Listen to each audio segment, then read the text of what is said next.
you, precious Jesus. Hallelujah. Father, we give you glory. We give you praise. Amen. We worship and adore you, Lord of hosts. There is no one like you, Jesus. There is no one like you. Oh, glory to God. There is no one like you. Hallelujah. There is no one like you. There is no one like you. Hallelujah. There is no one like you, precious Jesus. We give you praise. We give you praise, Lord of hosts. We give you praise, King of glory. We give you praise, great I am. We give you praise. Greater is the love of the Lord. Greater is the love of the Lord. We give you praise, Rock of Ages. We give you praise. Oh, hallelujah, hallelujah, hallelujah. Oh, hallelujah. Mata lata brata la kabarataya. La brande le boronto shinda la brande le kereketere basaya. We give you glory. Hallelujah. Glory, glory, glory. Father, we just want to thank you. We just want to worship you. We just want to say glory to your name. We adore you. We honor you. We praise you. There is no one like you. Thank you for you are the bread of life. Thank you, Lord. That is who you are. Now from Harry. Mighty God, we praise you. Father of heaven, we worship you. We give you praise, for you are our God which art in heaven. Father, you are higher than the highest. You are greater than the greatest. Stronger than the strongest. You are wiser than all. You are older than all. And we give you all the glory. There is no one like you, Jesus. Hallelujah, hallelujah, hallelujah. We thank you for your wonderful mercies, Lord. Father, let your will be done. Let righteousness, peace, and joy in the Holy Ghost break forth. Glory to God.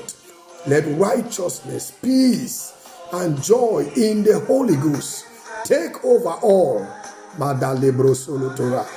As we gather this evening, Father, let righteousness, peace, and joy in the Holy Ghost be the hunger upon every soul in the name of Jesus. We pray, O Rock of Ages, because of what Jesus has done for us. We receive strength, we receive grace, we receive mercy, we receive power, Kalababashaya. We receive word as we share your word this evening. Thank you for there is an empowerment to live for you, Father. We pray above all for the grace to live our lives for you, Father. You are exalted. There is none like you. There is none like you, King of glory. You are exalted and we worship you. Yes, you are Jesus and we exalt you. You are the wonderful counselor. Hallelujah. Mighty God, everlasting Father is the name we call you.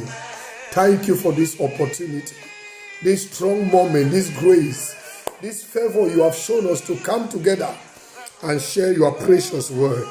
We thank you for every household. We thank you for everyone that now and hereafter shall come in contact with this broadcast. That, Father, their life shall never be the same. In the authority of the name of the Lord Jesus, we take authority everywhere that this broadcast is coming in. Let righteousness and true holiness break forth in the name of the Lord Jesus. Let religion be brought to shame. Let the tongues of religion be overthrown. Father, let faith rise in the hearts and minds of your people towards you in Jesus' name.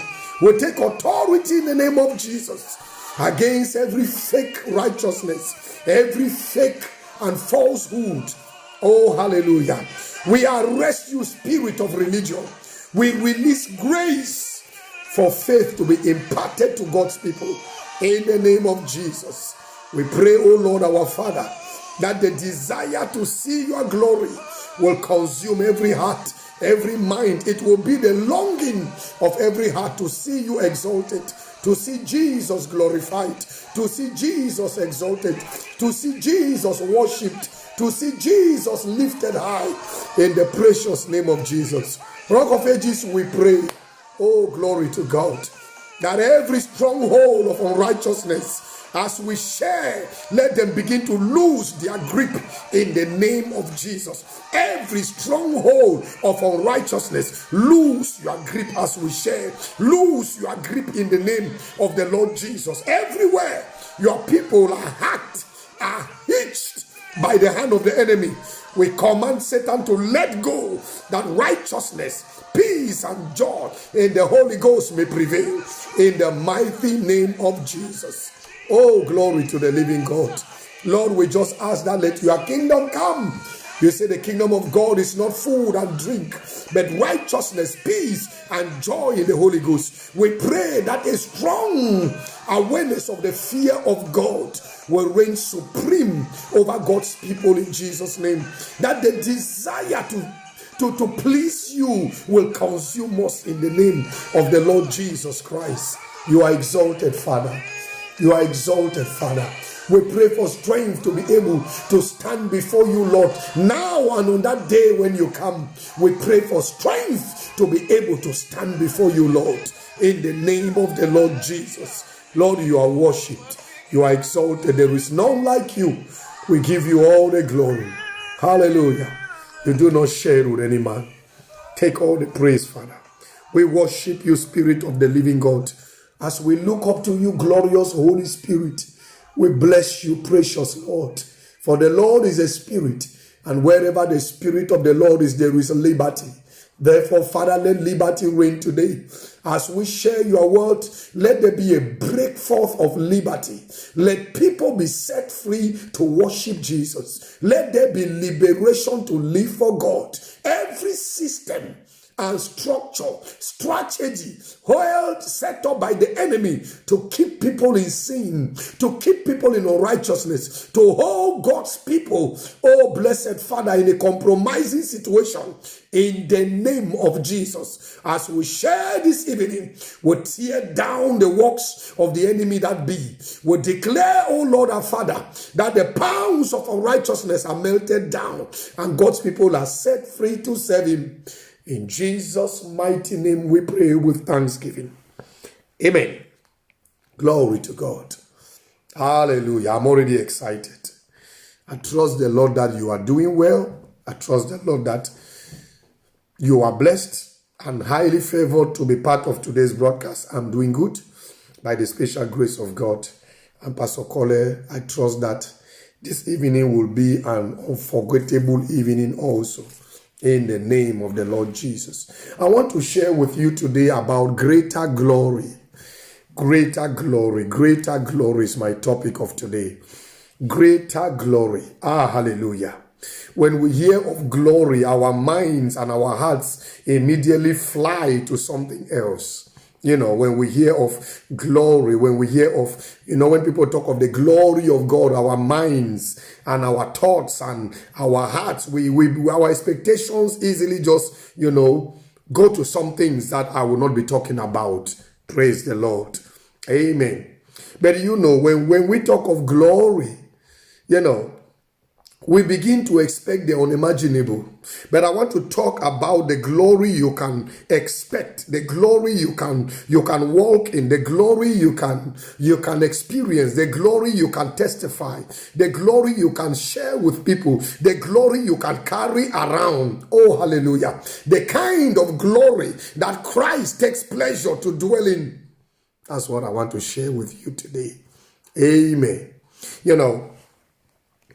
It is, I wrote something on my Facebook page this week, and it has really gotten a lot of attention, and I'm trusting God that I will highlight it a bit better today so that we can all benefit from it, because statements are not easily understood by everybody. So that's why we need sometimes explanations and clarifications.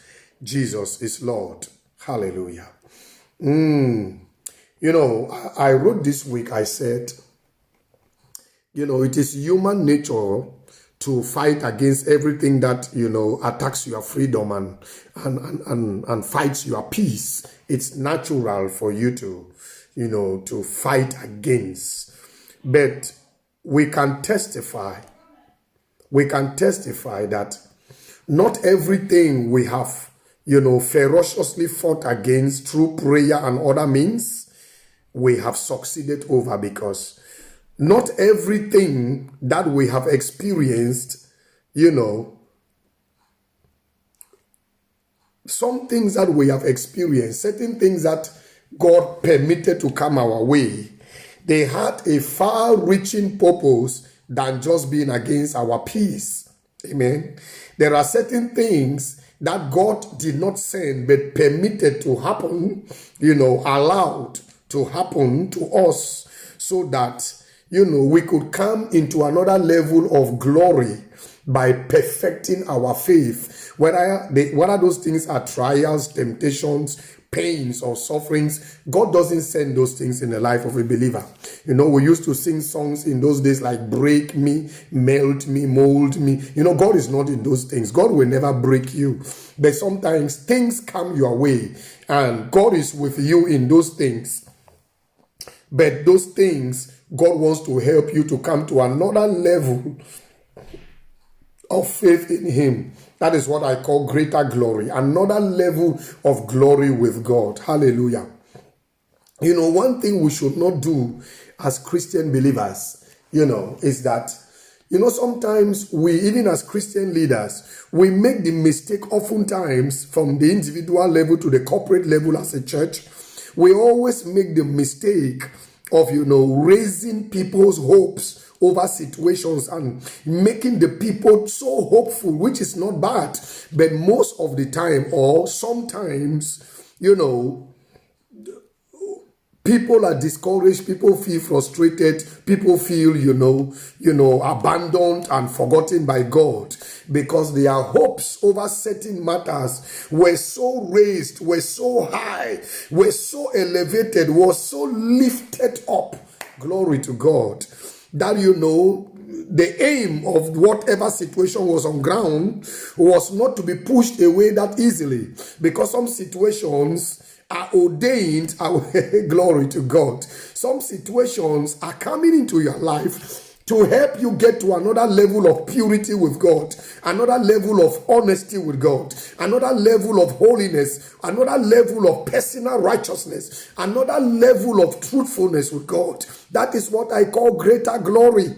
When we talk of glory, people want to see a light. Some people want to talk of testimony. Some want to jump into, an angel came down and there was fire and lightning. Some people want to talk of healing here, deliverance here. No, what I am talking about is the greater glory of you climbing up the ladder of relationship with God, of you changing countenance from glory to glory, of you being perfected, perfecting your walk with God.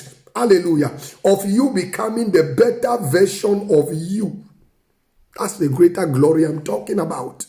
I'm talking about the better glory, hallelujah, where we can go from where we are now in our faith, where we are now in our ability to trust and believe in the Lord, where we are now in our ability to, in our strength to serve the Lord sacrificially and, walk honestly before Him.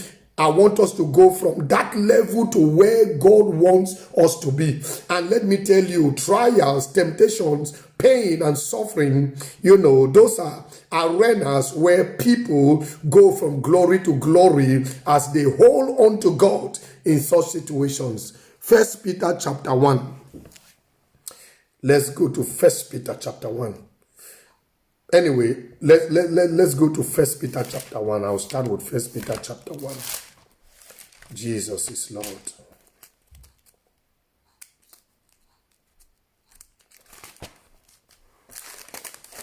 Amen. Thank you, Father. 1 Peter chapter 1. We are going to read from verse number 6 to verse number 8. In this you greatly rejoice, though now for a little while, if need be. Did you see? It says in verse 6, if need be, you have been grieved by various trials. Let us remove if need be. In this you greatly rejoice, though now for a little while you have been grieved with many trials. If we remove if need be. But if we put again, if need be, you have been grieved by various trials, that the genuineness of your faith being much more precious than gold that perishes, though it is tested by fire, may be found to praise, honor, and glory at the revelation of Jesus Christ, whom you have not seen, yet you love. So now look at something I want to show you here. You know, I'm not preaching, I'm teaching to you. So you don't, the teaching is a different flow from preaching. Praise the Lord.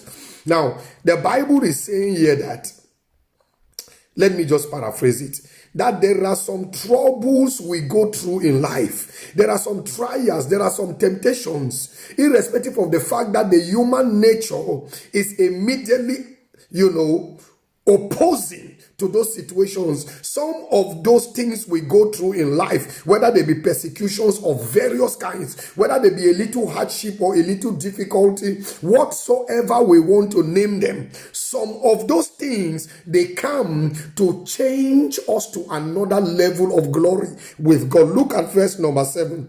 Verse number 7 says that the genuineness of your faith, being much more precious than gold that perishes, true, though it is tested by fire, may be found to praise, honor, and glory. At the revelation of Jesus Christ. You know what?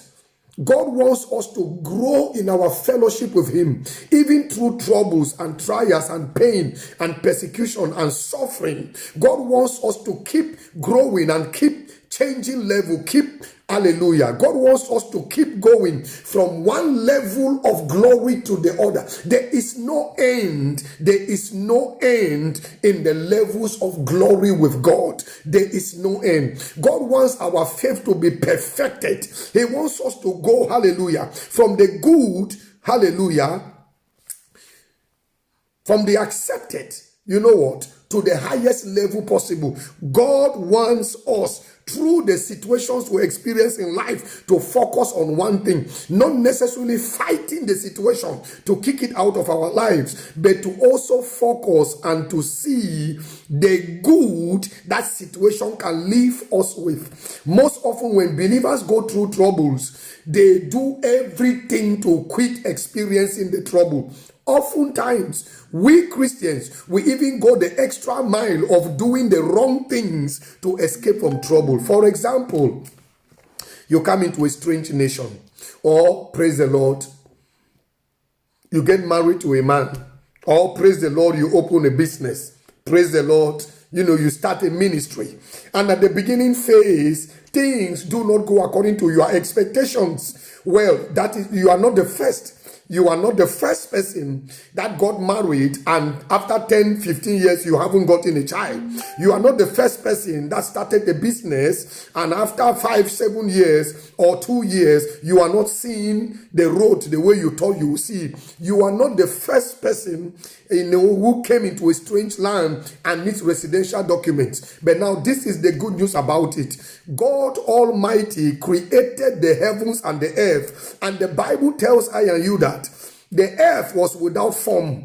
Are you getting it? God Almighty created the heavens and the earth was void.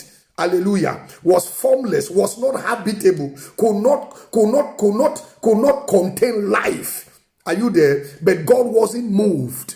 Oh, this is revelation for somebody. God did not move. So you are not the first person to haven't started something and then it looks like it is not going the way you want it. But let me just tell you something. Sometimes God wants to only give us things. God wants to give us things that we are able to keep. God doesn't want to give you something today that a testimony will be heard of what God has done for you, and tomorrow you are losing the testimony.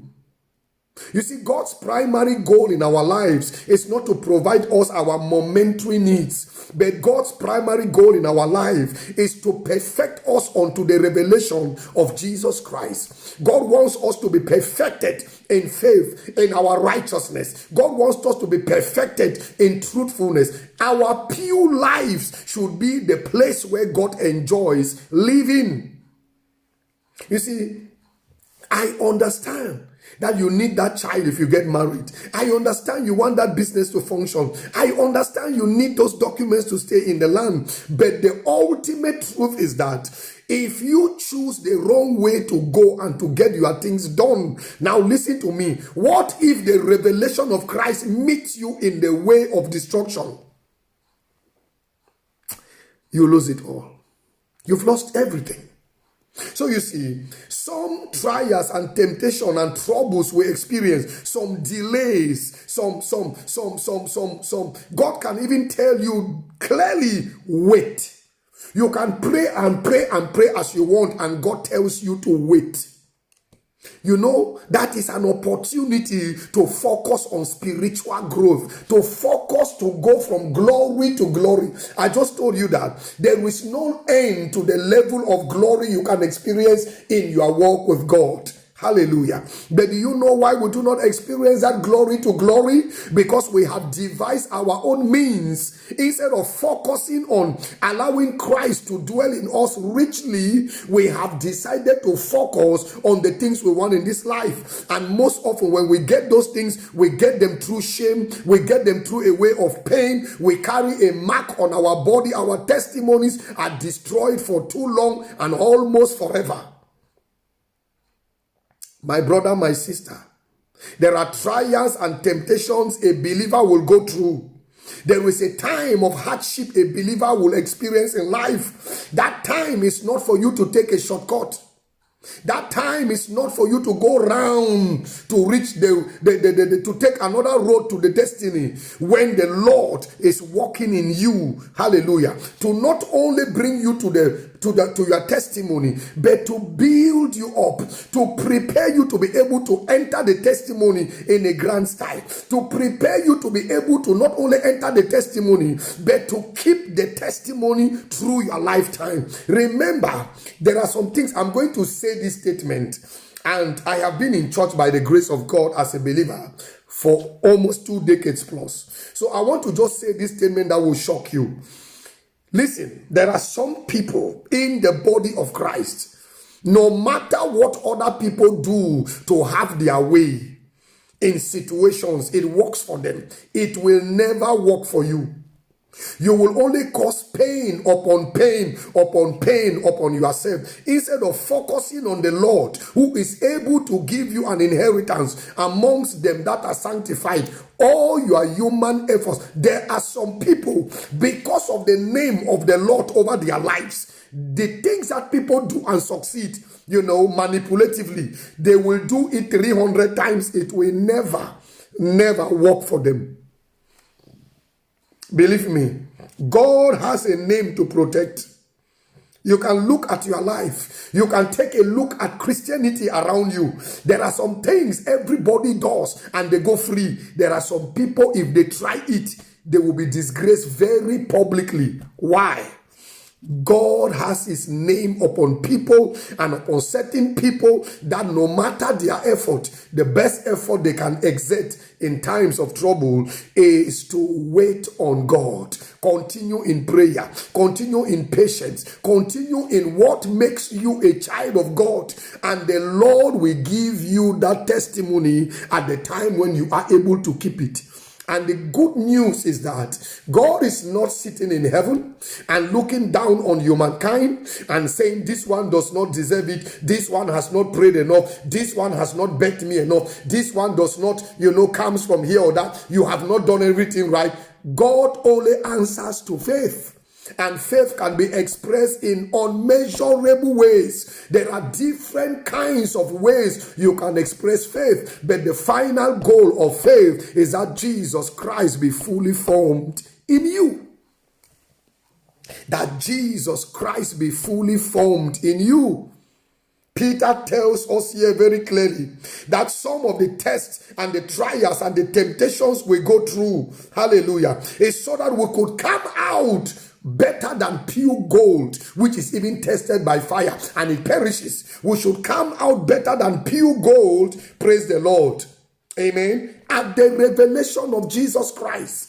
Peter is saying that the trials and the temptations and the sufferings and the persecutions that we go through, hallelujah, will perfect our way of talking, will perfect our way of reasoning. It will reduce us to believing the promises of God. When we go through those hard times, we go deeper. We seem to be going down, but the deeper we go down in the word of God, the higher we come out in glory. Today, people do not want to identify with suffering. Today, people do not want to identify with hardship.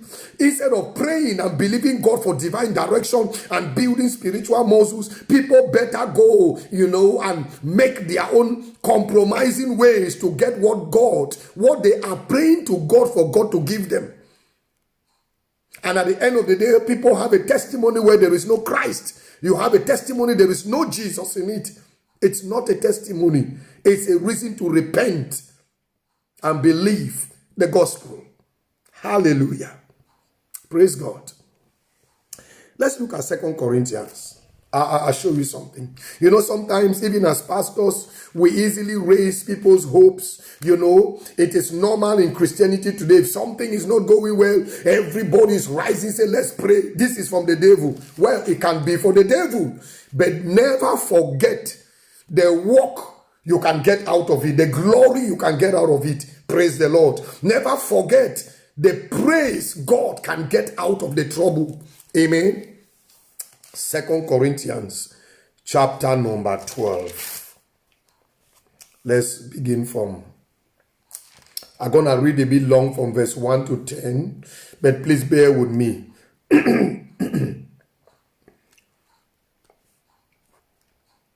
Let's just read from verse number 7. This is Paul talking about his righteousness. Amen. Paul is talking about Paul's righteousness. Glory to God. Unless I should be exalted above measure by the abundance of the revelation, a thorn in the flesh was given to me, a messenger of Satan to buffet me, lest I should be exalted above measure. Concerning this thing, I pleaded with the Lord 3 times that it might depart from me. And he said to me, my grace is sufficient for you, for my strength is made perfect in weakness. Therefore, most gladly, I will rather boast in my infirmities than that the power of Christ may rest upon me. Therefore, I take pleasure in infirmities, in reproaches, in needs, in persecutions, in distress, for Christ's sake. For when I am weak, then I am strong. Now, the first thing that this is a situation we usually call a thorn of the flesh. This was a messenger from Satan that was sent to buffet Paul, to torment him, to cause Paul all the troubles we hear Paul had. This is not a messenger from God. It's a messenger from the devil. Paul's first reaction was to fight back against this messenger that has come to disturb his peace. But do you know what? At the end of the day, Paul started praying and asking God to take it away.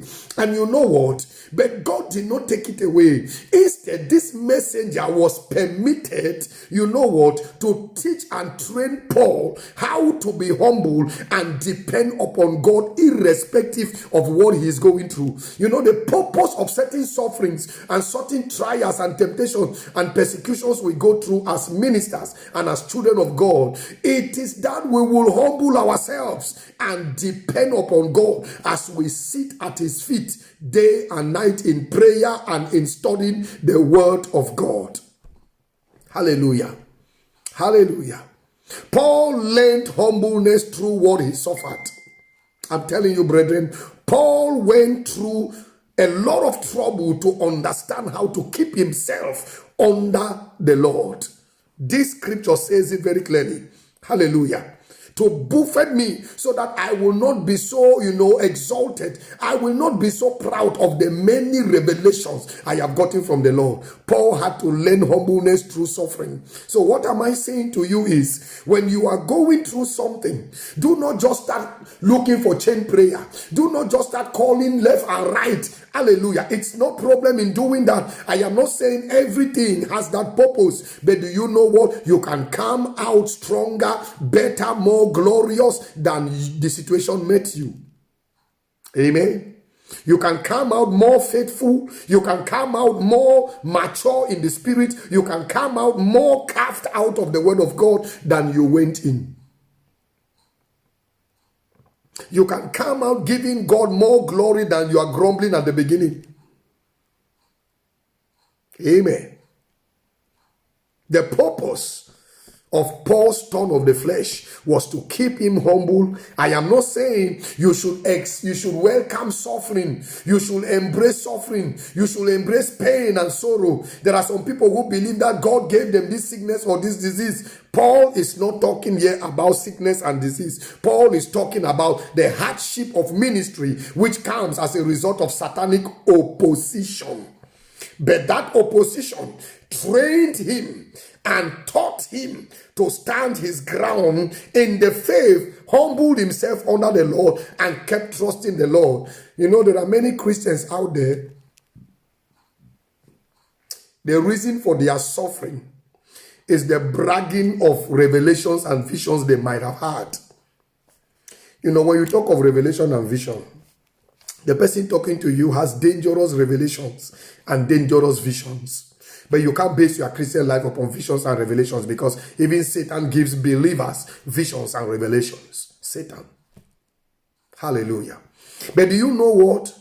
I am talking about you walking out the good, coming out more glorious than you went in, coming out more exalted than the situation met you. Hallelujah. Coming out more purified than you went in. That is what I'm talking about. And that is what many believers today do not want. Christianity today, people are not interested in pure, true spiritual growth. Everybody wants a microwave miracle. Everybody wants a sudden change. Everybody wants an immediate crossover. Nobody wants, hallelujah, to sit at the foot of the master and experience spiritual growth. Christianity today has been presented as a kind of artificial something that you just press the button, is supposed to answer the way you want it. No. The scripture says he learned suffering. He learned obedience through what he suffered. He learned obedience through what he suffered. What are you learning from your suffering? How are you coming out? How are you going to come out? You see, some people in Christianity, they are known for anger. They will be telling somebody that, that brother, that sister, no. Somebody will even be using his own mouth to say, me, no. Me, I get my anger, me. How come? You have not done any work on yourself. You see some certain people, they will be describing their character, and they will be saying about them, that is how this one is. That is how you are. And what they are describing over you is not an attribute or not a characteristic of a believer. You are known for something. You have been in Christ since 20 years ago, 10 years, 5 years, 2 years, 1 year. You are still known for that, your character that you have before Jesus came into your life. You have not done any job upon yourself. You cannot be sure, hallelujah, to stand firm at the revelation of Christ. Praise the Lord. Praise the Lord. The apostles, the believers, they came out more than pure gold through what they suffered.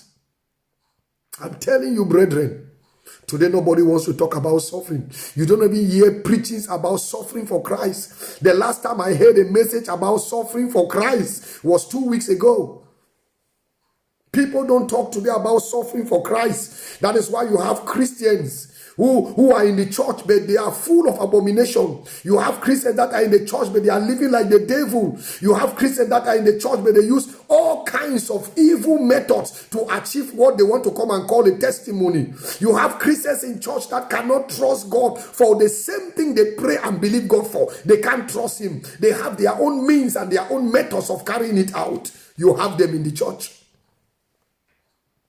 Because the church has failed to teach the people that there is going to be suffering. And God is not going to withdraw the suffering. God is going to make a way through the suffering. God will take out the suffering. He will make a way through the suffering. Today, if people don't want to even be bothered for the sake of the gospel. People don't even want to sweat. No, people, if you are even so engaged, people begin to look at you like you are taking this thing too much. Boy, it was not less much when Jesus left his throne in heaven and went through everything he went through on earth and then died a death on the cross. It was not just that little. It wasn't that little. You see somebody say, Becca, I'm a child of God. I cannot suffer. You cannot grow. You can't suffer. You can't grow. I tell you, brethren, there are situations we experience as believers. Let us not be quick to reject it, to look for a means out of it. Let us sit at the Master's foot. Let's sit at the Master's feet. Let's choose the right place, hallelujah, to fight the enemy from. Asking people and going around and seeking for help and knocking doors and calling for chain prayers will not perfect you before the Lord. What will perfect you before the Lord is to take the responsibility to sit at his feet. That's why we have casual believers today. We have believers that you can't trust. You have believers that if something does not just go well, they are out. You have believers that if it doesn't look like what they want, they abandon you. You have believers that if it doesn't go the way they have presumed, it means you are on your own. Nobody wants to hold on. Nobody is ready to see the end. Glory to God. Glory to God. Paul the apostle says here very clearly, the purpose of the thorn of the flesh was to humble him. You know, sometimes as Christians, we can be so proud and so pompous and so bragging, belittling people, looking down on people because of the one or two little things we have experienced. And people know we have experienced by God. We start thinking that we fell from heaven. We're not born by human beings. Now, the good news is, you are not the only one experiencing those things. But if you are not careful, you may be among the few that have not understood that those things can be given to people also by the devil. But look at what Paul the apostle said. The purpose was to make him better before the Lord. The purpose was to purify him. The purpose was to make him, attain another level of glory. To humble him and keep him trusting God. The purpose was to keep him locating his strength. Are you understanding? The purpose was to keep him focusing on his strength. That is why Paul says, therefore I take pleasure in infirmities. He was not talking of sickness and diseases. He takes pleasure in sufferings, in trials and temptations and persecution, hardship and all those stuff. Why? Because it is in those things he can't depend upon himself. He must look away from himself to the master. There are many of us Christians, because of one or two things we have experienced, we look at ourselves other than looking at God. And we wonder why there is no true peace, because there is no true dependence on God. Amen. Woo! Thank you, Jesus.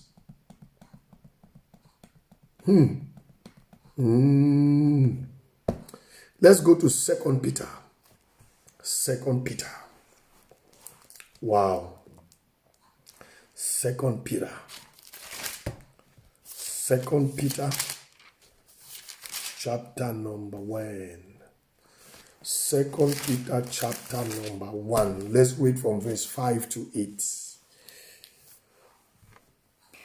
It says, but also for this reason, giving all diligence, add to your faith virtue, to virtue knowledge, to knowledge self-control, to self-control perseverance, to perseverance godliness, to godliness brotherly kindness, and to brotherly kindness love. Now look at verse 8.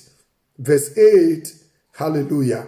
It's a defining verse. It says, for if these things are yours or be in you and in increasing measure. Let me read according to this translation. For if these things are yours and abound, you will be neither barren nor unfruitful in the knowledge of our Lord Jesus Christ. What he's saying there is that if you have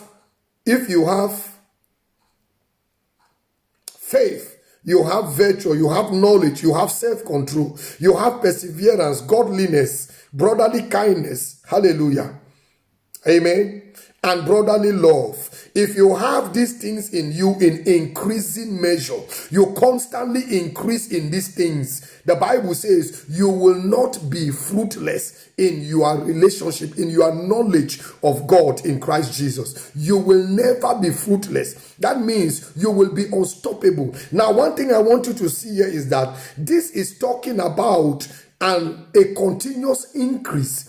You know, if these things be in you in increasing measure, you will not be fruitless in your knowledge of Christ Jesus. Oh, praise the Lord.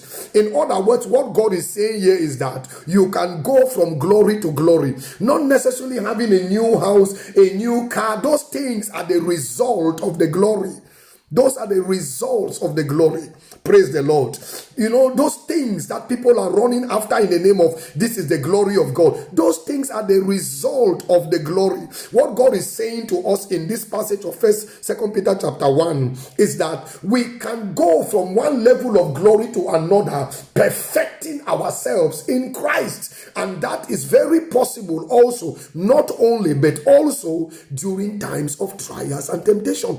Because it is in times of trials and temptation and persecutions which I and you must still maintain the love of Christ against the persecutor.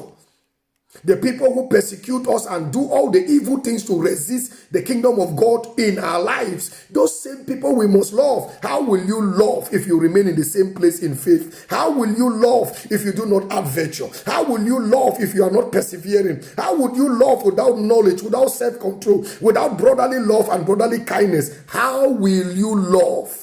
You can't really walk in love when going through troubles if you are not increasing in these things. So, you know, do not be quick, Rabaladabasha. Do not be quick, hallelujah, to want to look for every possible means to get away from problems. It can be not a demonic operation, but it can be that God is keeping the matter delayed for a good purpose. Delayance is not denial. The fact that something is taking long, the fact that something is bearing up with you, it doesn't mean that God is not hearing your prayer. Do not hurt yourself, harm yourself, betray Christ, overthrow the peace of the Holy Ghost in your heart, grieve the Spirit of God, destroy the trust that brothers and sisters in Christ have over you. Let me tell you, this is the tough part. As a child of God, you must be able to have the trust of brothers and sisters in Christ. You must be able to have the trust of your pastor and your loved ones in the Lord. And you must be watchful that you do not betray or overthrow their trust for you. Hallelujah. You should be watchful that the people God has put in your life in the faith, you do not betray their trust by not doing anything stupid to shame them, shame yourself, and shame the Lord. Especially in the community of a church, The reason why people run away from church, run away from city to city, escape the environment where they are known, is because they have gone their own way and do their own thing. They did not want to wait upon the time of God. Do never allow the world to talk you into the pressure of, time is passing for you. Oh, you are missing out. Oh, this is the way to get this thing. This is the way everybody is doing it. God knows how to make a way where it seems there is no way. The way you do not see now, as you sit at the foot of the Master in prayer, in worship, persevering and trusting Him, the way you do not see now is being made prepared for you. And when the time to usher you through comes, the Lord will make it known to you. Your righteousness, your faith, your perseverance is not wasted. I have seen many people in my life as a pastor. I have seen many people in Christianity run away from church, even run away from the city because they went out of the faith and did something stupid in the name of trying to solve a problem they have. And out of shame, most of them left the city, left the church, ran away out of disgrace. My brother, my sister, time is not passing for you. Whatsoever you are going through right now, do not disgrace the Lord. Do not betray the trust of those who trust you. Do not shame your church. Do not shame your family. Do not shame your own Christian faith. What is expected of you, hallelujah, is to sit at the foot of the Master. Join forces with dear brothers and sisters who can stand with you in prayer and see the Lord deliver you. I tell you, when the Lord brings you through, let me tell you what is going to happen to you. When Jesus brings you through, your testimony will be bigger, the glory will be bigger, your own faith will have grown. Praise the Lord. You will be more stronger in faith. You will understand what it means when they say God is faithful. It will become a reality to you. I told somebody the other day, I said, I have seen God deliver me unbelievable number of times, and this one is also going to pass.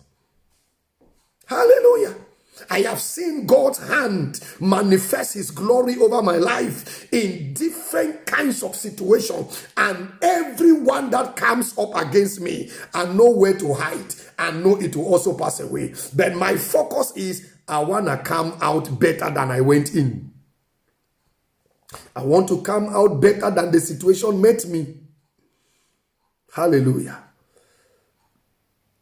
I've seen people who leave church. I've seen people over the years who, because of, stupid decisions, wayward, worldly operations, they leave church. And then, they have no desire again to serve the Lord. They have no desire again to come close to God. When you meet them as a Christian and then they knew you are a Christian, they know themselves, they know you. Oh, the first thing they begin to talk, they will come to church. Oh, you should not worry, they will come to church. The issue is not come to church. Many people in church will go to hell. I know that. I have seen hell by the grace of God. I've been privileged to see there. So many church people will find themselves there. The issue is not come to church. The issue is Jesus reigning in your life? That thing that is pushing you to do all the abominable things you are doing. That thing that you are sowing your life into it. You are miserable. You are miserable just to solve something that just with the snapping of a finger, God can solve it for you. That thing that is eating you up, swallowing your entire Christian personality. Sometimes we pastors do not always know why we keep hitting on a particular matter. But I strongly believe that the Holy Spirit is reaching people as they listen. The Holy Spirit has people He wants to reach. The Holy Spirit has people He wants to warn. People He wants to call out from destruction so that He could perfect the work He has started in their lives. Are you getting it? Ask yourself this question. Are you a door for the enemy to pass through, or are you a wall to resist him? Praise God. If you are not having these qualities in increasing amount, you will not be productive in your knowledge of the Lord Jesus. You will not be productive. Do not be quick. Do not be quick to go out of the Lord to seek for solutions outside. Do not be quick. Hallelujah. It took Moses 40 years to be called back into the army of God. Amen. So God is working a good work in you. Do not be quick to betray the trust of brothers and sisters who love you. Do not be quick to shame the people who trust you. Many of us, brothers and sisters in the Lord, people look up to you. People look up to you. People trust the faith you have. People look up to you, and then when they look at you, the way you live your Christian life, they have strength also to live their own Christian life. You know what? So watch your life. Don't destroy the faith of other people by turning away from the Lord to do your own thing. Praise God. Sit in that situation that has befallen you. Is it something you are waiting for God to do? When God does it for you and you have waited faithfully, you will come out with a greater glory to be able to manage what the Lord has done for you. Praise the Lord. Amen. Praise the Lord. Praise God. Somebody told me a story some months ago. I don't know who told me the story, but the story is in me. You know, the story is in me. Of a pastor lady, you know, who a whole nonsense. Let me not even go there. How tired can you be to pray and believe God? How tired can you be to pray and believe God that you go to a native doctor to get a child? How tired can you be to pray and believe God? What devil is it that you will not use that opportunity to search for the fruit of the womb from the Lord, to grow spiritually, so that when the fruit of the womb is deposited to you in your arms, the wisdom, the faith will be there to keep it and bring it to a place of glory? What kind of child is in the womb of somebody that the doctors cannot see, but the babalawo, the native doctors can see?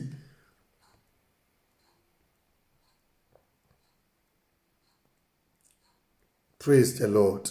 I've been in church by the grace of God, preaching this gospel for 18 years today. And I can tell you the gospel truth. We've seen young girls and young men in church who think that the way out for their survival in Europe is to have a child. And they have completely destroyed what God planned and intended for them.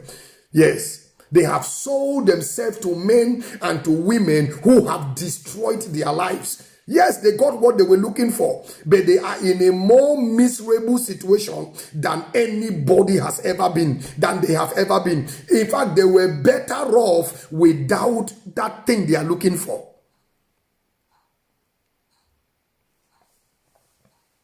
Praise Jesus.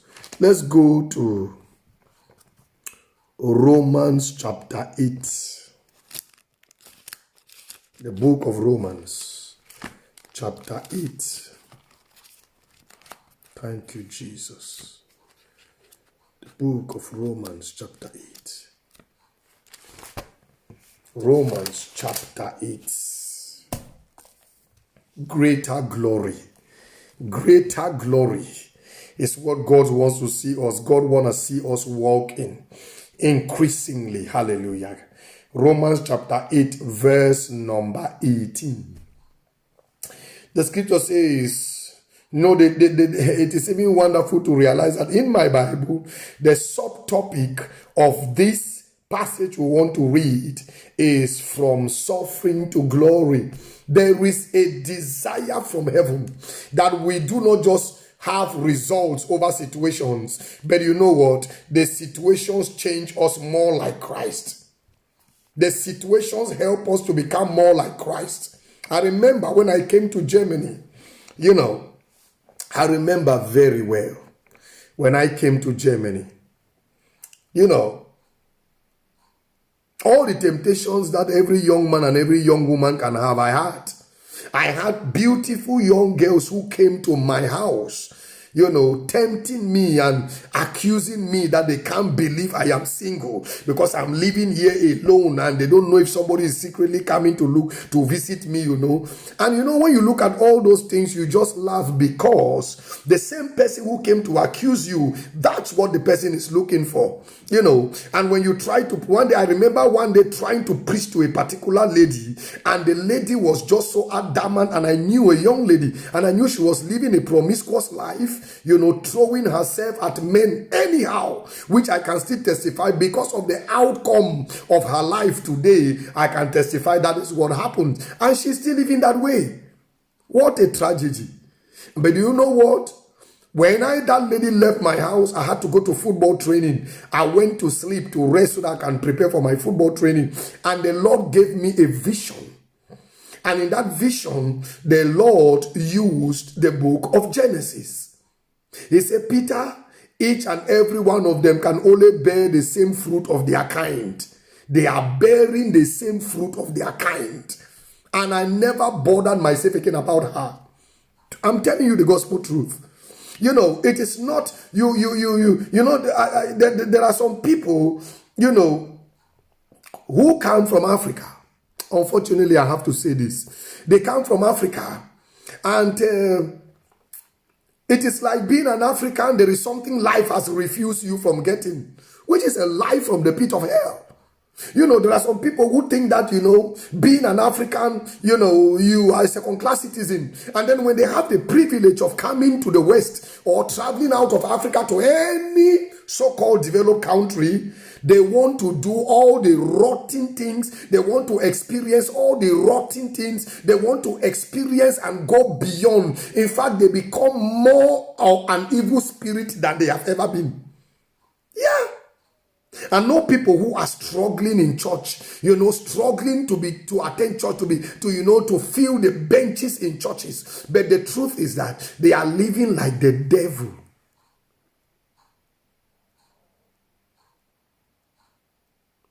My brother, my sister, I have to just tell you, there is no difference between a white woman and a black woman.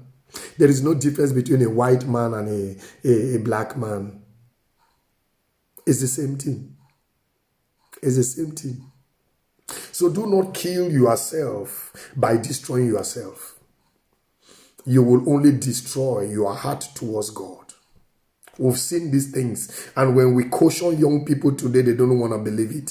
When we were young, God kept us from being victimized. So when we tell people today, people who look at our lives, when we tell them today, they don't want to agree. And at the end of the day, I remember one man bringing his grown-up children. He said we should look after the children. We told him, we are not going to look after your children. When they were young, you abandoned them to the world. And now you can't control them. You bring them to the church to look after them. You take your children and look after your children.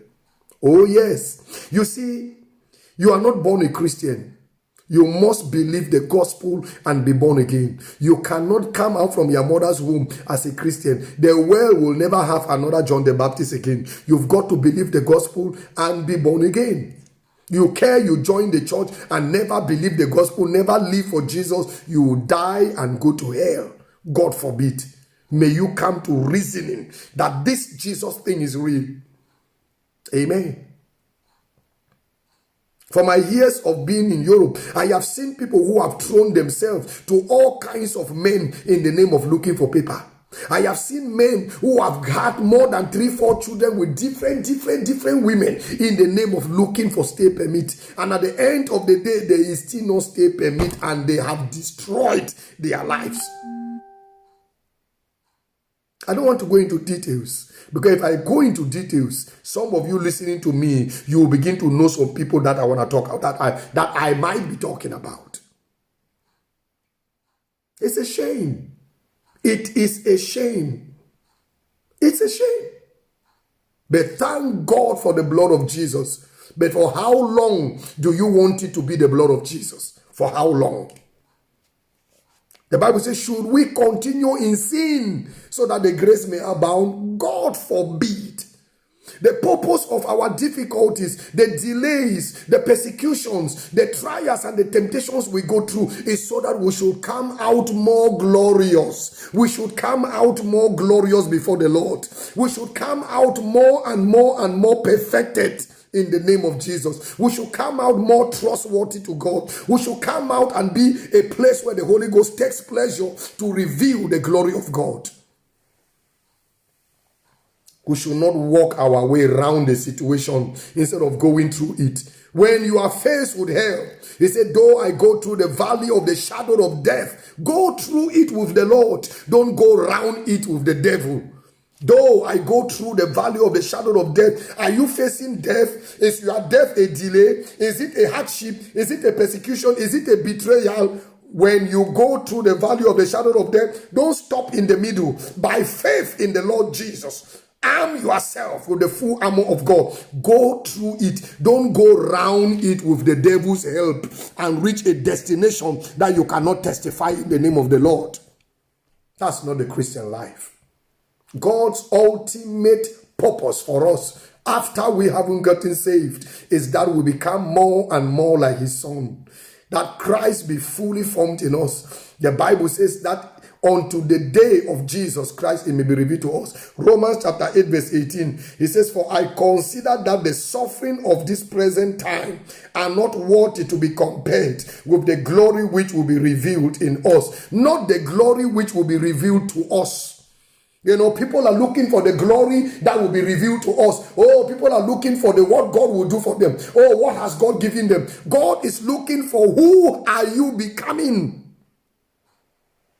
Everybody is busy with looking at, oh, when you have a new house now, a new car, you have a new apartment, you just get married, everything looks good. Everybody say that is in fact, you are blessed, you are blessed. Those are not blessings. Those are the results of the blessing. But God's goal in the life of a believer is that we become a better we. Is that we become more and more like Christ. That Jesus be fully formed in us. Doesn't God care about your daily needs and your everyday desires? God cares. That's why Jesus says, and the gospel is preached to the poor, because the gospel makes the poor rich. I don't know where you are poor, but when you stick your face into this book of the law and fill it up into your heart and begin to experience the God life, you gonna prosper like no man's business. But you know the real prosperity? God wants iron you to become more and more and more like Jesus.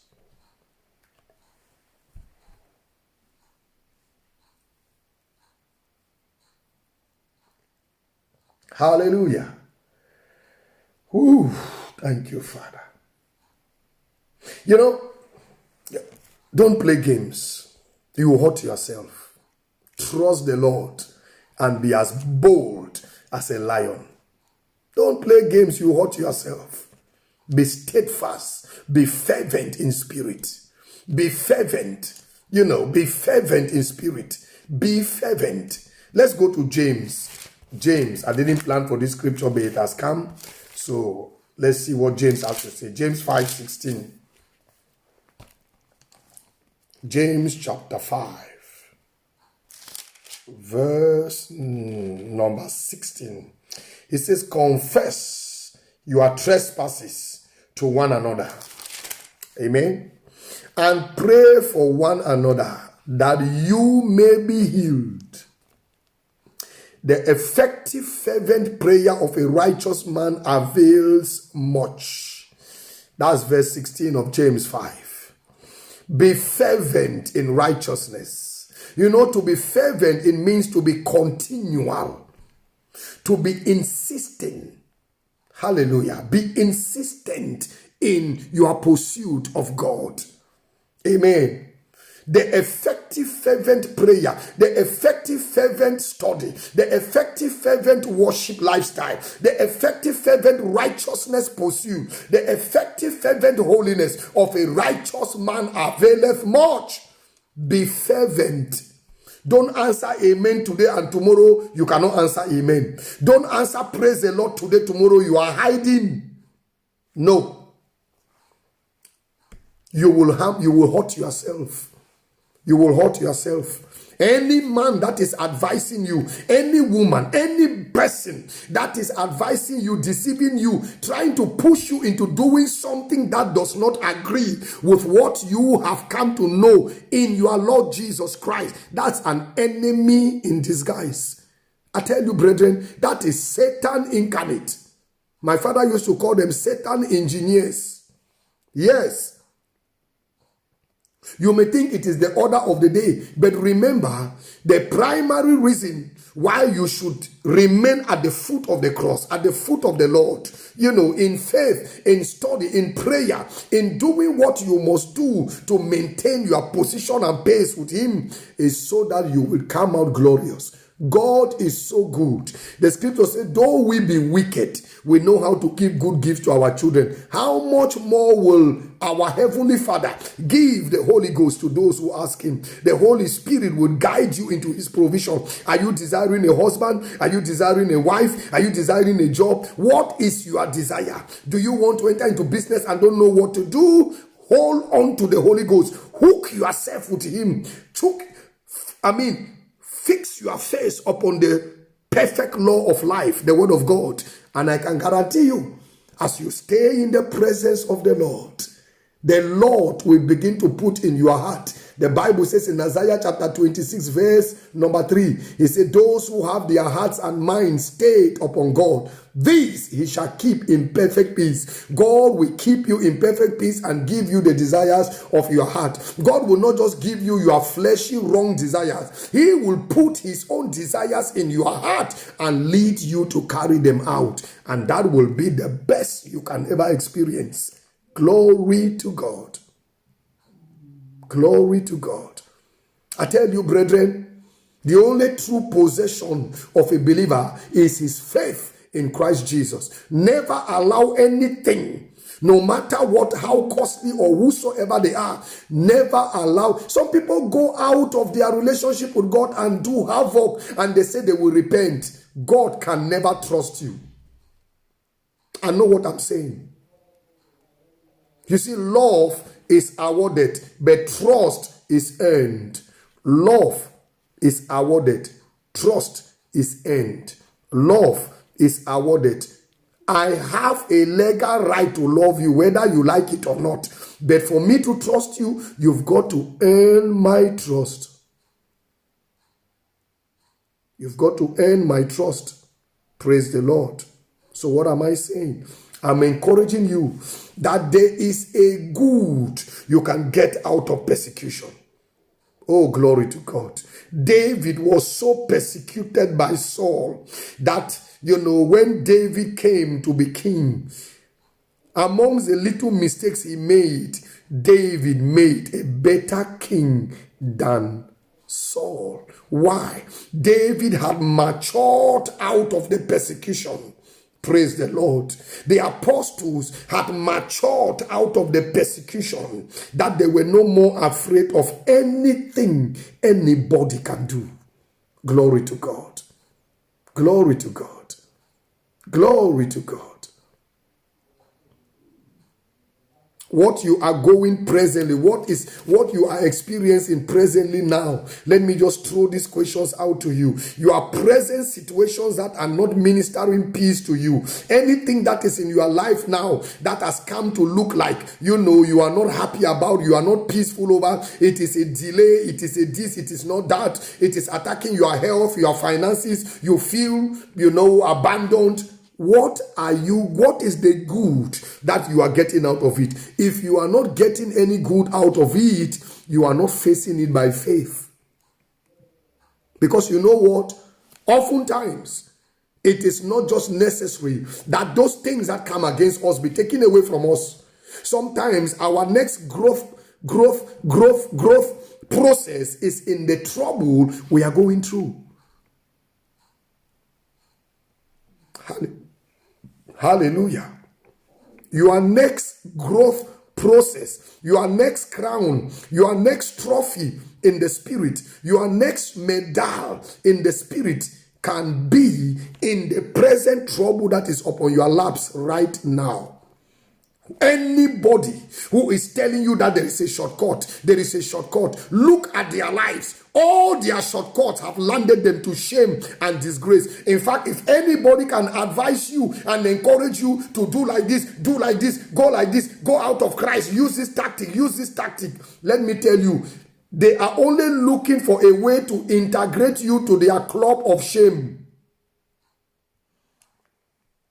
Anybody who advises you out of the way of God is wanting to integrate you into their club of disgrace and shame. And I tell you, if you look at their life, they have brought shame to their beloved ones. They have brought shame to their friends. They have brought shame to their church. They have brought shame to their community, and do not buy to their advices. I say so. I've seen these things in churches for years upon years. I've seen Christians who reject the decision, the counsel of the Lord, and choose their own way.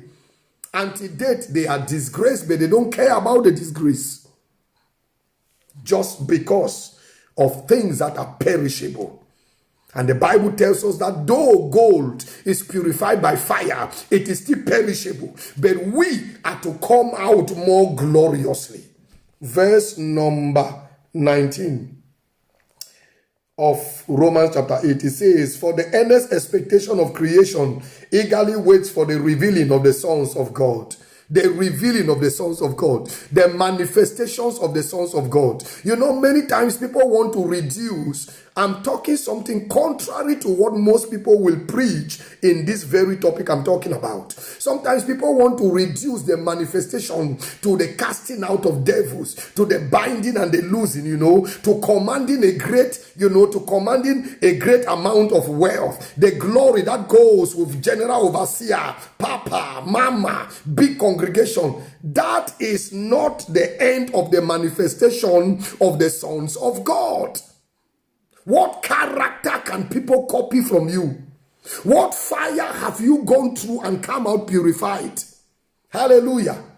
What processes have you been through that when you tell somebody to go this way, the person will go that way because the person can see your life? Nothing. Nothing. Nothing. Nothing. The revealing or the manifestations of the sons of God is not limited to suits. It's not limited to hats, talking about the ladies. It's not limited to the kind of car the man of God drives. It is not limited to the bigness of your congregation. The manifestations of the sons is not even counted in binding and loosing and healing and miracles. No. What character of Christ can I purposely receive from your life? What character of Christ can I focus upon you to receive? What virtue of Christ are you carrying that I can see Jesus fully formed in you? Any man can cast out devils. The name of Jesus is already so anointed, so powerful that when you call that name by faith, no devil can reject that name. No devil can stand. But who are you after the casting out of the devil? Because of the pursuit of the big congregation, because of the pride to want to be the pastor over the congregation, we have betrayed people. We have shown very little understanding. We have shown foolishness. We have soiled our hands in ministry because we want the fame. Where is the character? Where is the nature of Christ? Is Christ fully formed in you? Where is the virtue that describes that Christianity exalts? Where are the things that Christ exalts in you? If we only know that the day is going to come, you will never remember that woman you were sleeping with. You will never remember that man you were messing your life with. When you can only think that the day is going to come, you will never remember that employer you were cheating. You will never remember all the wrong things and the lies and the backbiting and the cheating and all the disobedience and the rivalry and the evil things that we all did. The day gonna come when one and only thing that will count, what did you do with Jesus? What did you do with Jesus?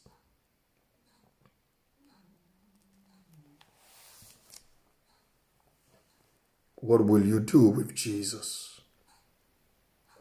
I tell you, brethren, God is not slack concerning his promises, as some people consider slackness. God is not slack concerning his promises like some people think of slackness. For God shall be quick to answer his own. Oh, God shall speedily answer you. You that I'm talking to. I don't know the level at which you have been trying to believe God, but I want you to try. I want you to hold on a bit longer. Just hold on a bit more. You will see the glory of God. Hallelujah. God has not forgotten you. God has not forgotten you. It may look like others are running ahead of you. It may seem like others are getting what you are praying for and they are getting it unrighteously. But hear the word of the Lord. He has not forgotten you. The Bible says in John chapter 13 verse 1, it said Jesus knew that it was time for him to leave the world and return to the Father. For he loved them that were his own in the world, and he loved them all the way to the end. I tell you, brethren, I don't know where you are in the all the way, but you can be assured of the love of God. God's love will not allow you to be put to shame. Amen. God's love will not allow you to be put to shame. It is hypocrisy to believe God for something that you want to go and do yourself. It is hypocrisy to trust God, to ask God for something that you already have a system that you want to carry it out. God will be watching you, and from a distance. That is why he sends people like us to talk to you. That you can trust him fully.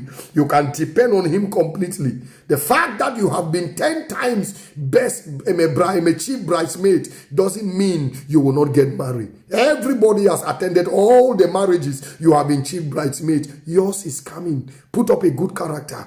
Build your most holy faith. Continue in humbleness before the Lord. Yours is coming. The fact that you have always celebrated your friends' new cars, it doesn't mean God doesn't have a plan to bless you with your own. Keep up the right attitude. Celebrate those who are uplifted. Yours is on the way. I have good news for you. God is saving the best for the last. God cannot fail. Some people say, I prayed and God did not answer. No, you fail to receive because God always answers. If you haven't received, never say God did not give, because that God I know, he always answers. Glory to God. You know, let me just say this thing to encourage somebody. If you have ever experienced God's supernatural work in your life, a miracle, an encounter with his glory in any form, it never leaves you. It never leaves you. If you have encountered God's glory at any time of your life, that glory resides in you. Amen. So that glory, I wrote a book called The Power of Mercy. It will make it easier for you. But if God does one miracle in your life, every other miracle you will ever need is in the seed of the first miracle. The first miracle is the seed of all the miracles you will ever need in your life. It makes the job easier for every preacher on planet Earth, because there are just some people, they need a miracle for their headache, they need a miracle for their foot, they need a miracle for their finger, they need a miracle for their food, they need a miracle for their car. No, one miracle from God sows the seed for a progression of wonders in your life. If you hold on to it and don't let the enemy steal it. How do you hold on to your miracle and maintain it through your life? By growing in the faith. By allowing Christ to be formed in you more and more. By becoming more and more Christ-like in your everything. You protect your faith. Hallelujah. Hallelujah. Thank you, Jesus. I remember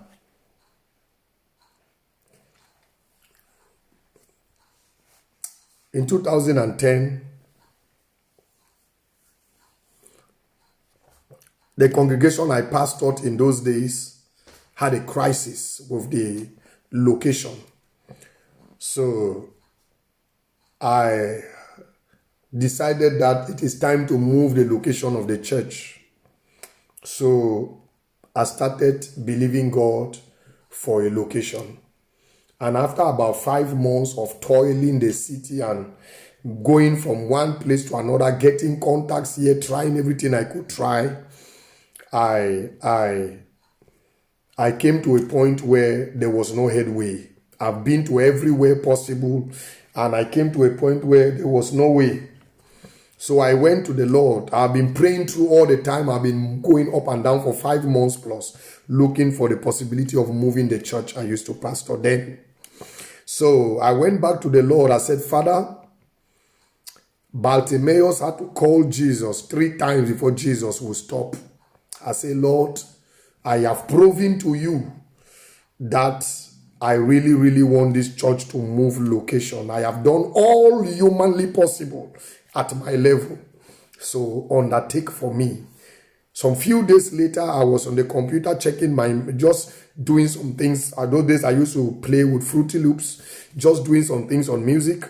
And then it was time for us to pray, have our evening prayers. I was closing the computer, shutting it down.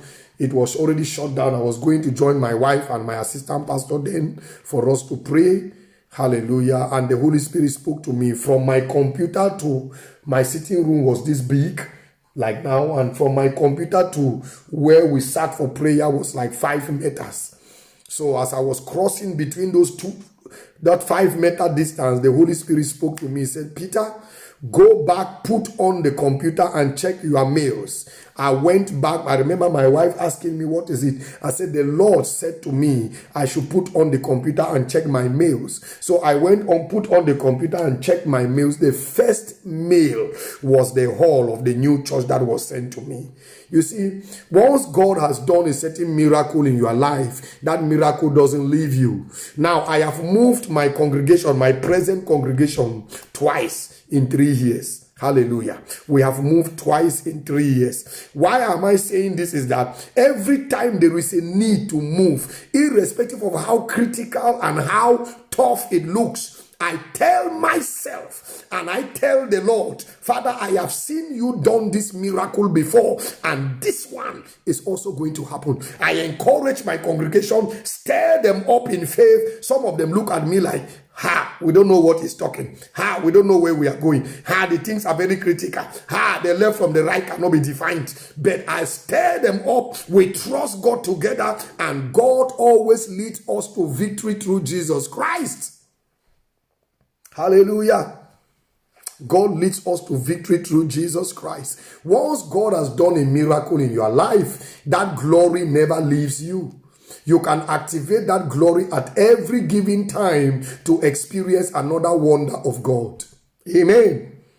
But do you know the best way to do it?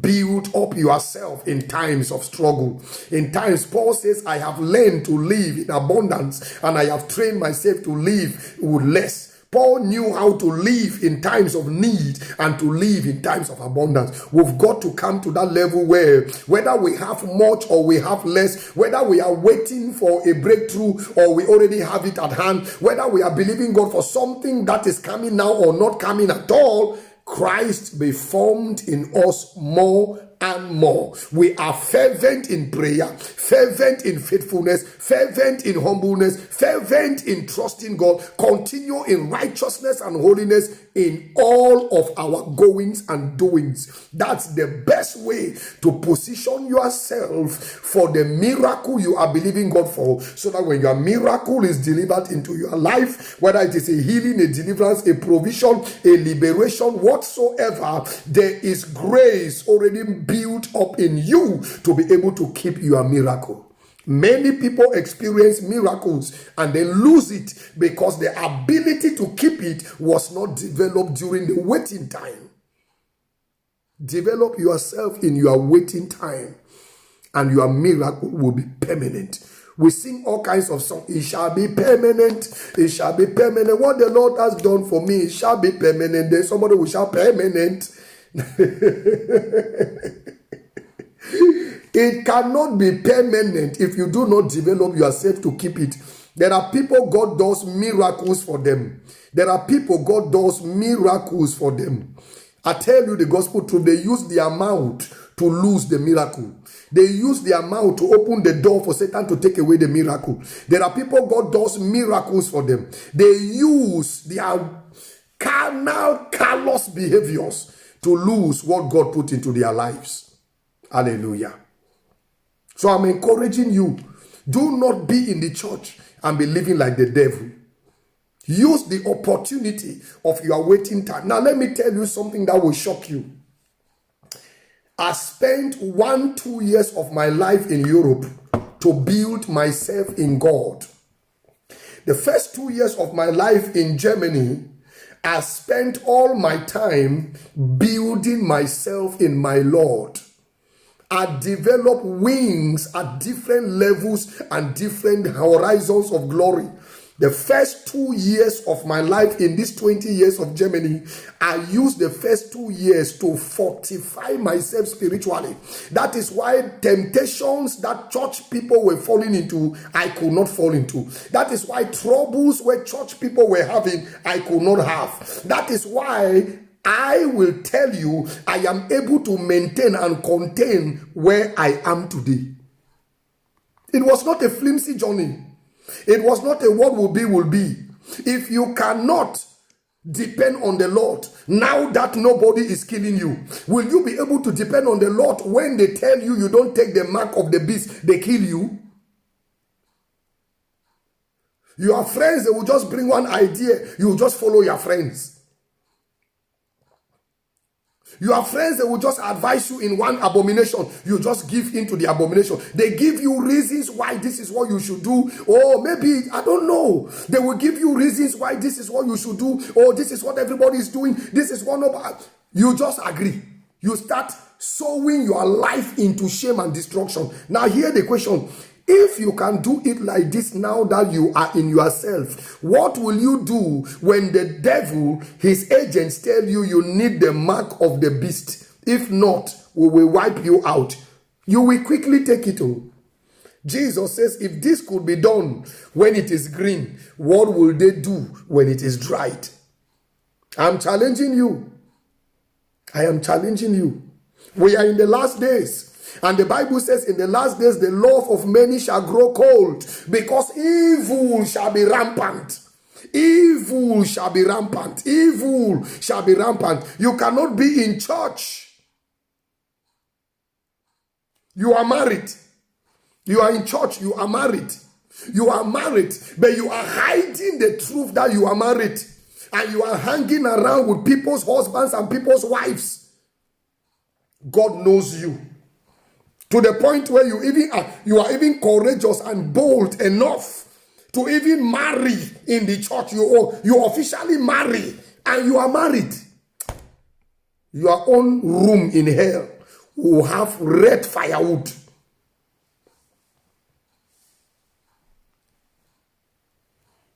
Some of us are even so bold to want to drag the church into our way and say, this is my way. One time a brother came into my office and told me something was going wrong. We're trying to advise him. He came into the office and told me, he said, Pastor, I don't care what the Bible says. This is what I will do. Hey, Elijah. Bijim. Elijah. Say, fire, get him. No, these things are serious, but we make fun of them, you know. Today, God doesn't send fire down or call fire on human beings because Christ already appeased God's anger against sin. But do you know what? God loves you, but can he trust you? Can he trust you?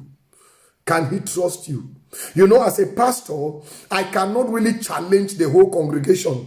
I can preach to the whole congregation. I can encourage the whole congregation to come up in faith. But the people who work for the church, the people who serve by working for the church, these ones, I can challenge, I can correct, I can punish, I can discipline, I can push.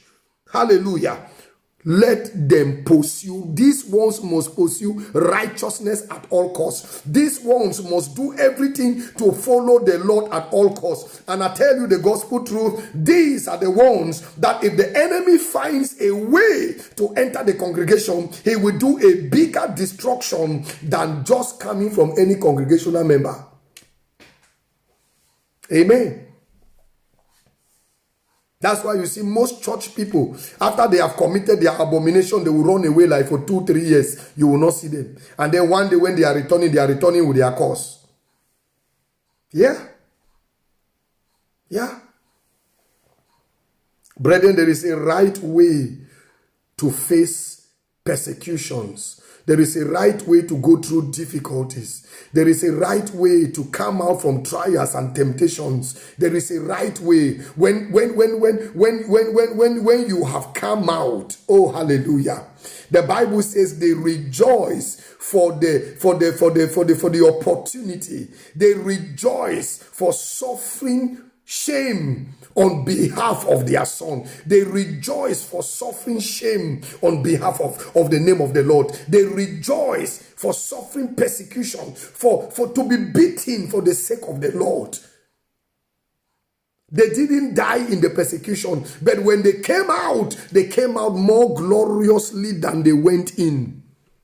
They came out more gloriously than they went in. Are you praying to God for something that is taking time? Are you believing God for something that you do not know any means? And people are telling you this is the way to do it. You are seeing other people doing it and they seem to be succeeding. Your God is not their God. If any man can advise you and push you to do what your God says no, your body is the temple of the Holy Ghost. If any man can push you to do what is wrong, that man is a Satan engineer. Don't do it. Don't do it. Don't do it. What they are trying to do is to have another one like them, so that birds of the same feathers can flock together. The Bible says, remember from where I picked you. Praise the Lord. So I'm encouraging you and I'm challenging you in the name of the Lord Jesus to see trials and temptations and persecutions. I am not saying you should go around and be looking for trials and temptations and persecutions. I am saying when peradventure Jesus did not deliver us from persecutions. Jesus says persecutions will surely come to those who want to live righteously in Christ. So when they come, God is more interested in how you go through the persecutions more than how you conquer the persecutions. How you go through it is more important to God, how you come out, than what you come out with.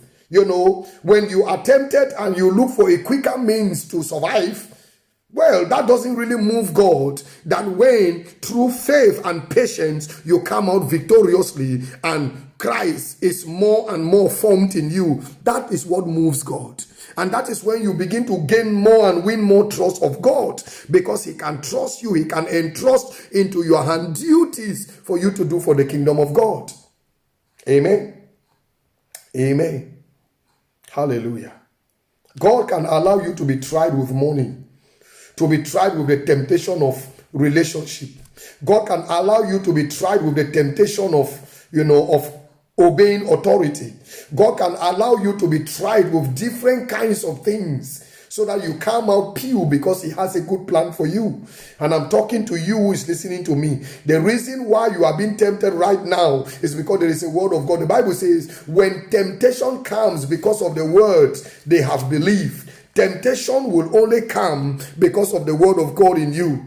Temptation will only come because of the word of God in you. Amen. Hallelujah.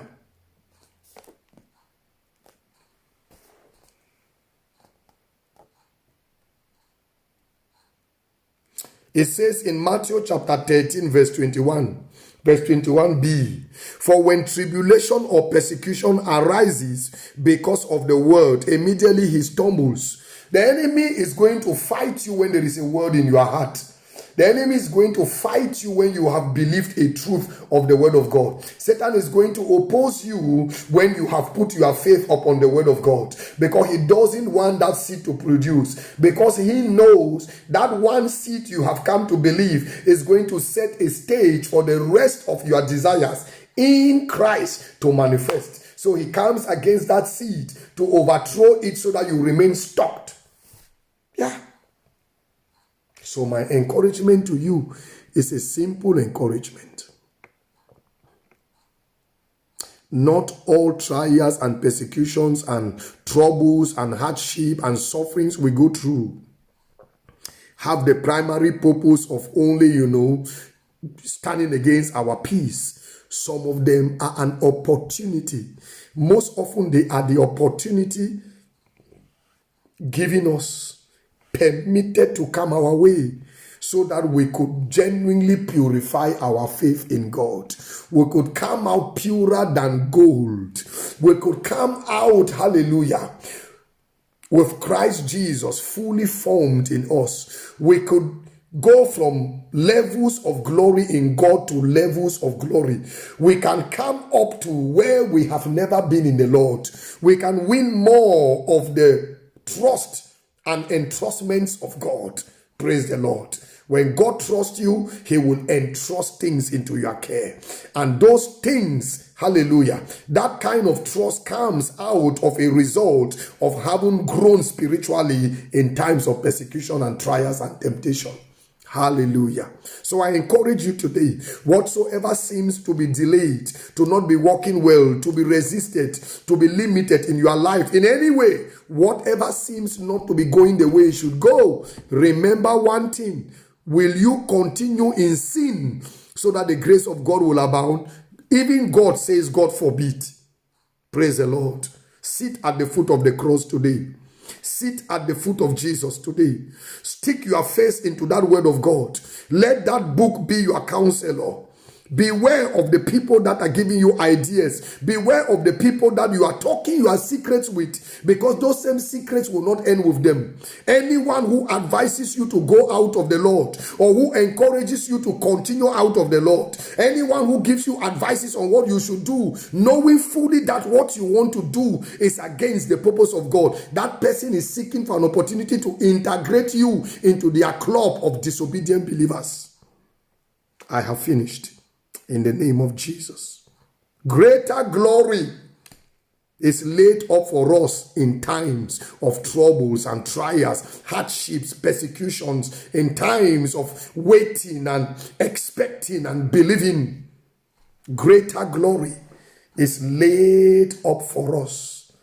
And I trust the Lord that you will collect each and every one of those levels of glory as you reduce yourself to walk with God in the mighty name of Jesus. Hallelujah.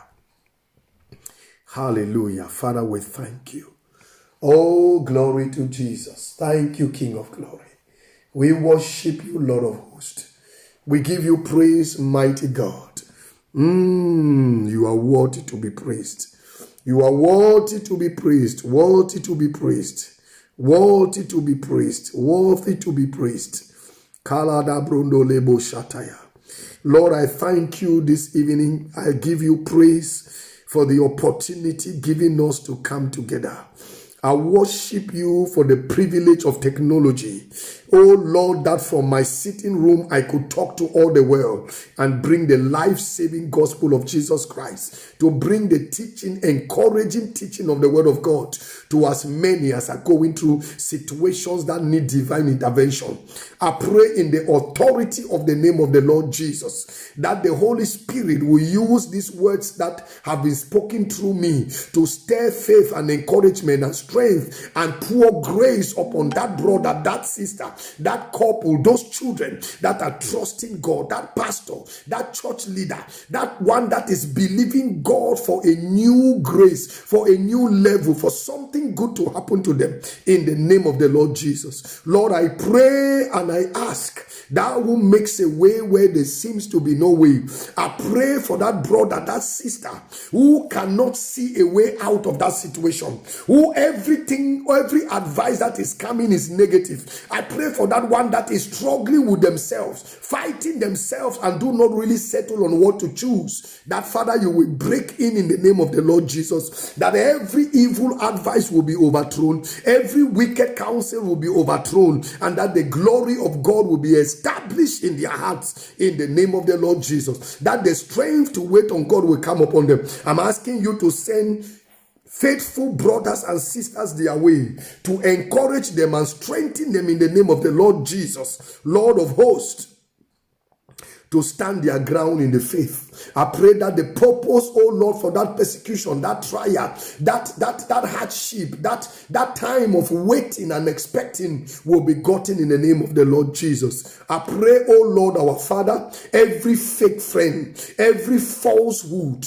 every wrong counselor be taken off their way in the name of the precious Lord Jesus. Lord, I worship you, for your hands are not too short, neither are your ears deaf, nor your eyes blind, that you cannot reach down to us. But the Bible says, but our iniquity have separated us from you. Lord, I pray that wherever iniquity, wherever sin and disobedience has separated us from your ways, we ask you, Lord, to take it away. We ask you for strength to walk away from it. We pray for grace to rise over that disobedience in the precious name of Jesus. We pray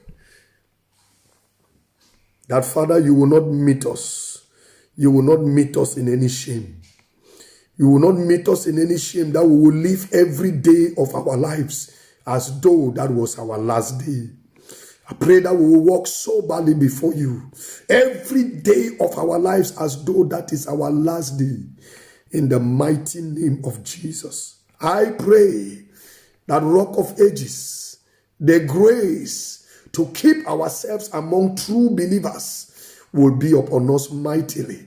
I pray that whatsoever the world has to offer will not catch our attention, that our throat shall not long for anything that the world has to offer. For the Bible says, love ye not the world and the things that be in it, for the world and the things that be in it are passing. But thank you, Father, for your surpassing glory that is ever present. In the name of Jesus, I give every soul that has listened to me and those that are listening hereafter into your holy hands, that you will keep them unto the day of Jesus Christ. In the mighty name of Jesus, we pray with thanksgiving. And Lord, I want to pray and thank you for Christ Ransom Church.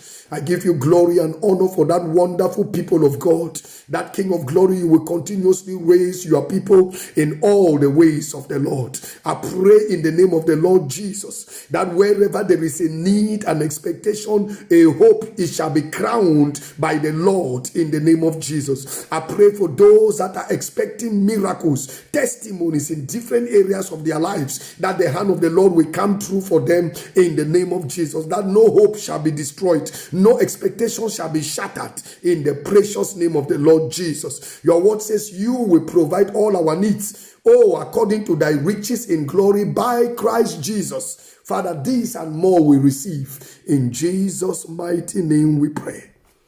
Amen. Hallelujah.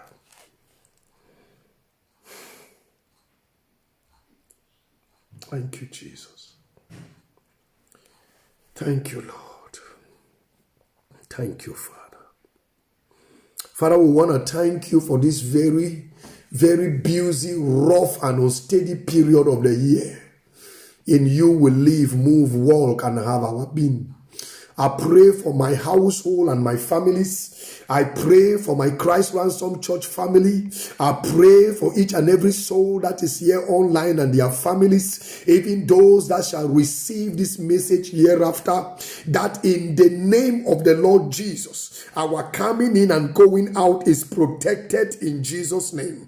I decree that the blood of a better covenant is speaking over us in the name of Jesus. Father, we ask that at the end of this year, we shall count our people and none shall be missing in the name of the Lord Jesus. I pray, oh Lord, that every sudden accident, sudden bloodshed, every sudden death be overthrown in the name of the Lord Jesus of Nazareth. I receive angelic intervention. Your word says you will give your angels charge concerning us, that they will catch us up in their hands lest we hit our feet against a stone. I pray in the name of the Lord Jesus, every path that we walk in this season, hands of angels will surround us from every corner. I thank you, Father, who has kept us through this roughest 2020. Thou art Almighty God. The Bible says, oh Lord, our Father, the name of the Lord is a strong tower, and the righteous run into it and they are saved. Lord, I thank you that there is room in the name of Jesus for us. As we run into that name of Jesus, we run with our homes, our brothers and sisters and families and friends and loved ones. We come with our congregation into that name and with the universal body of Christ. We ask, oh Lord, our Father,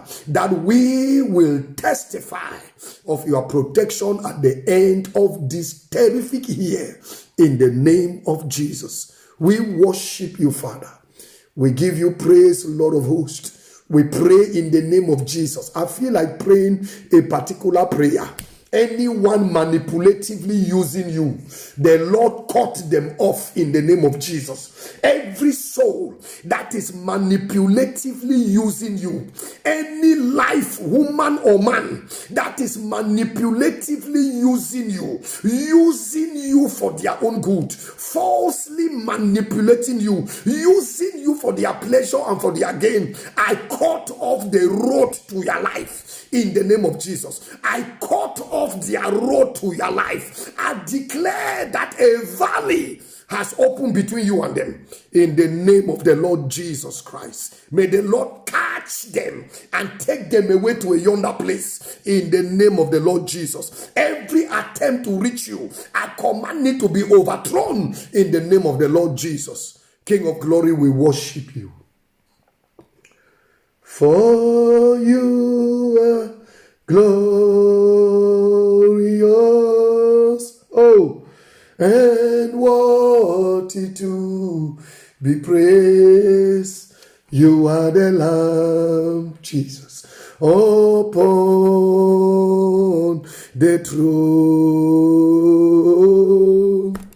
and unto you I will lift our voice and sing. You are the Lamb upon the throne. I pray for you, brothers and sisters. Everyone assigned from the pit of hell to trouble your congregation is captured and taken away in the name of Jesus. Everyone assigned to trouble the peace of the house of the Lord. The Bible declares that I will not allow him to shoot an arrow in this city, but that I shall hook him in his nostrils, and I will drag him to his own nation and there slaughter him. I pray that every assignment to disrupt the peace and faith of the believers, that assignment, whosoever is carrier of that assignment, be captured and taken to yonder destruction in the name of Jesus. Father, we worship you. We worship you, King of glory. We worship you, Lord of hosts, in the precious name of Jesus. Wow. God bless you, brethren. I trust you have been encouraged. I trust I have, hallelujah, been a blessing to you. I trust that the Holy Spirit has conveyed my message to you more than I spoke. Yes, and I trust the Lord that you are coming out stronger in whatsoever you are in and is going on in your life. You are coming out stronger than it met you in the name of the Lord Jesus. Now, let me give you a word that the Holy Spirit has given me. Let me give you a word. Hallelujah. Everyone who is able to resist, if you want to be anointed, the shortest way to be anointed is to resist temptation. Let me show you something that you can bet your life upon, and God will glorify his name. Hallelujah.